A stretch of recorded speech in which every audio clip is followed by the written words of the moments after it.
Bonjour. Alors pour l'utilisation du capteur ultrason, nous allons le faire en deux temps. Dans un premier temps, nous allons le faire en connecté pour voir comment le capteur fonctionne et ensuite en déconnecté pour voir ce qu'il peut faire sur le MBOT.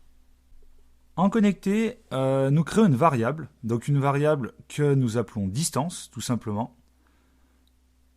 Lorsque nous créons une variable, elle s'affiche donc sur l'écran en haut à gauche, donc pour l'instant elle est à 0 car nous n'avons pas fait de programme.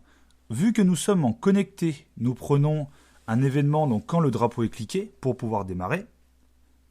La prise de mesure doit être constante, donc nous allons répéter indéfiniment pour le faire. Nous allons récupérer notre variable, donc mettre distance pour l'instant à 0. Et nous allons remplacer ce 0 par la distance mesurée par le capteur ultrason. Bien faire attention aux ports sélectionnés si c'est le 1, le 2, le 3 ou le 4 afin de ne pas se tromper. Lorsque le programme a été téléversé dans le MBOT, il ne reste donc plus qu'à appuyer sur le petit drapeau vert afin de démarrer. Lorsque le programme est démarré, comme on peut voir, la valeur de distance donc fluctue. Alors les valeurs est très précises, donc ça veut dire qu'elle fluctue constamment. Cette valeur est soumise à une variation aussi possible à cause des piles ou à cause de l'objet en lui-même, c'est-à-dire s'il est gros ou s'il n'est pas gros. Comme on peut voir, si l'objet se rapproche, la valeur diminue, et si l'objet s'éloigne, la valeur réaugmente. Donc le MBOT peut utiliser ce capteur-là comme ses yeux pour s'arrêter ou pour éviter un obstacle.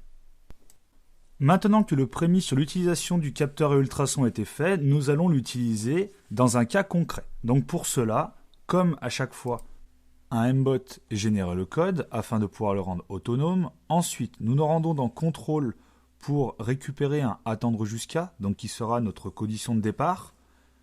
Le attendre jusqu'à, c'est le bouton pressé, donc nous attendrons jusqu'à que le bouton soit pressé pour pouvoir démarrer le MBOT. Suite à ça, nous allons récupérer un répéter jusqu'à. Donc c'est-à-dire que nous allons répéter l'instruction qui sera à l'intérieur, jusqu'à que la condition soit vraie. La condition que nous désirons, c'est que le robot s'arrête à, on va dire, 10 cm d'un bord. Donc il faut récupérer une comparaison, aller récupérer d'un autre côté une distance mesurée par le capteur ultrason, et en fixant une valeur, donc dans notre cas, 10 pour 10 cm. Ce que nous désirons répéter jusqu'à la valeur 10, c'est que le robot doit avancer. Donc, à l'intérieur de la commande, nous allons mettre un avancer à la vitesse 100. Donc, c'est-à-dire que nous allons répéter, nous allons avancer à la vitesse 100 tant que ce sera supérieur à 10. Dès que ce sera inférieur à 10, nous sortirons de la boucle et donc nous avancerons à la vitesse 0. Ce qui veut dire que le robot avancera jusqu'à un obstacle. Dès qu'il y aura un obstacle, il s'arrêtera.